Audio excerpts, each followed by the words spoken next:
Welcome back to my YouTube channel. It's me again, ang Madam na Negosyante, Tweety Bird. Well, for today's video guys, ay mag-update lang naman po ako sa aking produkto guys na kahit nasa loob po ako ng tindahan, ay kumikita po ako ng extra income. O, diba? Perfect! So, sipag at tiyaga lang talaga ang kailangan guys pag ganitong meron po tayong sari-sari store. At kung ikaw ay naka-tune in ngayon sa channel ko guys, tapusin niyo po ang video ko kasi sigurado po talagang meron po talaga kayong matutunan sa video kong ito. At kung ikaw ay isa sa mga nakapag-comment o nakapanood sa dati kong video na in-upload, ay masasagot po talaga natin yung mga agam-agam ninyo. So ngayon guys, pag-uusapan po natin ang aking pastillas guys na isa sa aking mga extra income dito sa aking sari-sari store. So eto na siya. Ito po yung in-upload ko last month guys na humako talaga siya ng 20k views. Nagpapasalamat po ako sa lahat ng nag-subscribe at naniniwala at umaasa po sa akin na marami pa pong matutunan sa aking vlog. So sa lahat ng nagko-comment at saka nakikurious about sa aking pastillas guys, ay masasagot ko lang yan dito sa aking vlog ngayon. Kaya ginawa ko po talaga ang video na ito para naman sa ganun, ma-explain ko po talaga sa lahat ng nagko-comment at saka nag-review sa aking mga vlog guys. So ngayon guys, ang pagpapastillas guys, meron po talagang nag-comment guys kung ano ba talagang, sinusure talaga kung ano talagang ginagamit kong milk powder. So ang ginagamit ko talagang milk powder ay Bear brand. So 900 grams talaga ang ilagay po natin. Tapos isang can nga kondensada na 390 ml. So dalawang ingredients lang talaga sa ating pastillas guys. So ayun guys, ang paggawa sa ating pastillas ay hindi talaga biro guys. Kasi para po talaga tayong gumagawa ng kasing tigas ng candy. So ayun guys, meron po talagang nag-comment guys na bakit daw malambot ang sa kanya tapos nilagay na lang daw niya sa molder. So ayun guys, hindi ko po alam kung pinalo niya ba yung aking ingredients guys. Sa paggawa talaga ng pastillas guys, hindi talaga biro guys. Kasi gagamit talaga tayo ng lakas. Kasi ididiin-diin talaga natin yan hanggang sa ma-mix talaga natin ng maigi, hanggang sa makuha po talaga natin ang tamang texture. Kasi gusto mo talagang i-achieve yung kasing tigas ng candy. Kasi ang pastillas kasi guys, pag hindi talaga natin ma-achieve yung kanyang texture guys, magpa-flatten talaga yan. O diba? So, ang sekreto po talaga natin yan guys, dahil yung ating pastillas ay minamasa-masa po talaga natin guys na para po tayo nagmi-mix ng dough. Tapos po talaga natin yan makut sa asukar, huwag muna natin i-display. Kumbaga, i-rest muna natin sa chiller. Kasi ang ating pastillas ay na-stress talaga yan sa pagdiin-diin natin. So, ang sekreto po talaga natin dyan ay ililagay po talaga natin sa chiller. So, 2 to 3 hours guys na naka-chiller po kasi para po ma-rest po talaga ang ating pastillas guys. So, dapat po talaga natin i-rest sa chiller ng 2 to 3 hours bago po natin i-display. So, ganito na po ang magiging itsura niya guys na hindi po siya dumidikit. 2 araw na po ito ang aking pastillas guys at ito na, hindi na talaga siya dumidikit-dikit. Po sa gustong gumawa ng pastillas at gustong i-follow yung aking procedure, ito lang naman po ang masasabi ko guys na huwag po kayong panghihinaan ng loob guys kung nasa isip nyo ay pumalpak po kayo.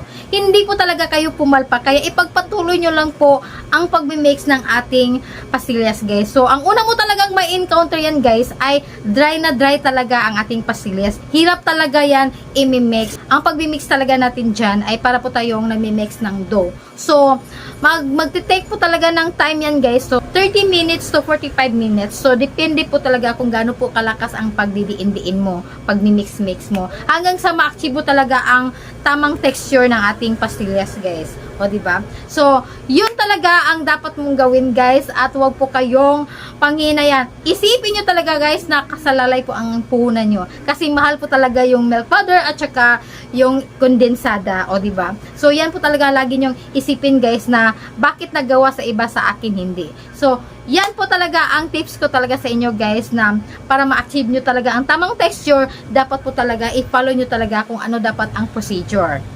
So, ito na ang pinakahuling comment guys na sasagutin po talaga natin dito sa aking vlog. So, meron po talagang nagko-comment guys na gaano daw tumatagal ang pastillas. So, ilang days, ilang weeks, ilang months, shelf life, something like that guys. So, duration niya, expiration from date to make. So, thank you for that wonderful question guys. So, ngayon, sasagutin ko na talaga yan.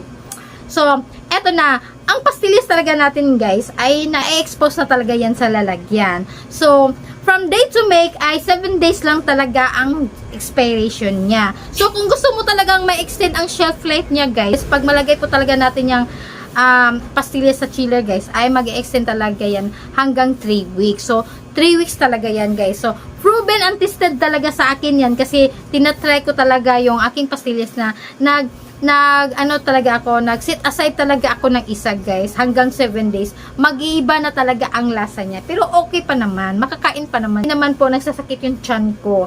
Kumbaga, meron po talagang kaibahan sa kanyang panglasa pag abot na talaga ng 7 days. So, kailangan mo talaga yung pastillas, guys, ay ma-dispose mo talaga in 1 week. So, ito naman po ay Munchkin. Isa po ito sa aking extra income, guys, na ako din po ang gumagawa nito. So, madali po talagang gawin po to, guys, ay 2 ingredients lang. Tapos, madali po talagang ibenta to. So, sa isang ganito talaga, guys, ay 2 araw lang talaga mauubos yan. So, ang expiration na naman po dito, guys, ay 7 days din po. So, dapat po ma-dispose po talaga natin yung ating Munchkin ay sa loob ng 7 days.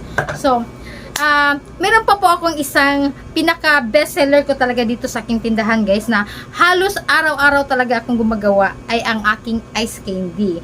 So, ito na talaga ang pinakamabenta kong produkto, guys, na pumatok talaga dito sa aming lugar, guys, na wala pa po talaga akong sari-sari store ay nagbebenta na talaga ako ng ice candy. At talaga namang nagugustuhan po ng aking mga Suki Labs. So, sa ngayon, guys, isa lang talaga ang tinatanggap kong reseller. Na dati naman talaga, guys, ay ito talaga ang naging business ko. So, wala pa po akong sari-sari store. Nang dumating po talaga si pandemic, ayun, nahinto na talaga ang aking pagbibusiness sa pag-a-ice candy. Pero ngayon nga, meron na po akong sari-sari store, pinagpatuloy ko talaga ang aking pag-a-ice candy. Sa pag-a-ice candy po kasi, guys, hindi po talaga ako gumagawa ng madaming ice candy. Ayoko kasi ma-overstay yung aking ice candy sa freezer. Hindi po talaga maganda ang ice candy, guys, na na-overstay po talaga sa freezer. Kasi, yun po talaga ang rason na titigas at titigas talaga ang ating ice candy at magkukos po talaga yan na mag-yellow na po siya. So, hindi na po magiging smooth at creamy ang resulta ng ating ice candy, guys. Kasi, ando na yun pong mag-flex na po ang kanyang pag-yellow. Kaya yun talaga ang rason, guys, kung bakit masisira talaga ang texture ng ating ice candy pag tumagal po talaga sa freezer. Hindi talaga pwede na ma-overstay po talaga siya sa freezer, guys. Kaya ang ginawa ko talaga ay tansya-tansya na lang talaga ako gumagawa ng ice candy. Di bali na po araw-araw po akong gumawa basta ma-maintain ko lang po talaga ang texture ng aking ice candy. So ayun, guys, biglaan talaga nag-order yung aking reseller, guys, ng ice candy at hindi po talaga ako nakapaghanda. So, ayun, muntik talaga na hindi siya makaabot ng aking ice candy. So, sa 100 pieces po talagang order niya, ay 80 lang talaga ang madala niya. So, ayun na, guys, naka-ready na at pwede na talagang pick up ni sir ang kanyang ice candy na 80 pieces. Supposed to be talaga, guys, yung order talaga niya ay 100 pieces. So, ngayon, tinansya ko na lang po ang laman ng aking freezer na sa mga 80 something. So, ayun, meron pa pong natira na 11 pieces. Tamang-tama, pag bumili yung aking mga Suki Labs, meron pa po akong maibigay ng ice candy na Mango Grahams. So, mamaya, guys, gagawa po ako ng fruit salad. So, yung aking Mango Grahams, guys, kahapon ko pa talaga nagawa yun. Tapos, ayun, sold out na talaga siya. Sa part na ito, guys, kinuha na talaga ni seller ang aking ice candy na 80 pieces. Ugma para lunes delivery. Chat na ako. Oh, chatan na taga. Okay, naman sir. Sige.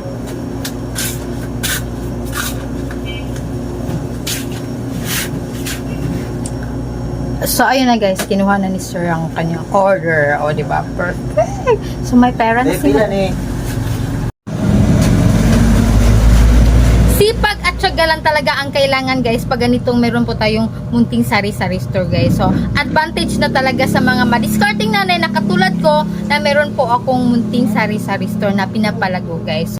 So, nasa mga kamay ko talaga ang kinabukasan na aking sari-sari store, guys. So, hindi talaga pwede na ipasawalang bahala ko na lang talaga ito. Kasi ito po talaga ang rason kung bakit po ako nag-resign sa trabaho ko, guys. Kaya, ipinopursue ko talaga ang pagbi-business. Ipapakita ko talaga sa kanila, guys, na hindi po ako nagkakamali sa aking desisyon.